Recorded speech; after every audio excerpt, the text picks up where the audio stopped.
Hello friends, welcome to Hollywood news. एबे चर्चार विषय होची जे अपराजिता 500 जन बीजेपी कर्मी इस्तीफा देइछन्ती। तबे कोन पय एते संख्यार बीजेपी कर्मी इस्तीफा देले जानिया पय भिडियोटीर शेष पर्यंत देखंतु।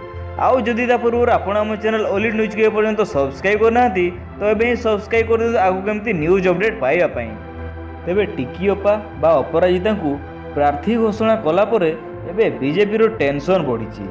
भुवनेश्वर उत्तर आसन पर गतकाली अभिनेत्री अपराजिता महांती को दल प्रार्थी घोषणा करिया परे बीजेपी रे आरंभ होइछि विद्रोह। दलर पुराणा कर्मी माने अपराजिता प्रार्थित्व को विरोध करिया सह बीजेपी रु एका संगरे इस्तीफा देइछन्ती। तेबे गत निर्वाचन रे अपराजिता महांती कांग्रेस टिकेट रे कटक लोकसभा आसन लड़ीथिले मध्य पराजय वरण करथिले। तेबे एथर निर्वाचन रो किछि दिन पूर्वरु अपराजिता कांग्रेस रो हाथ छाड़ी बीजेपी रे मिसिथिले।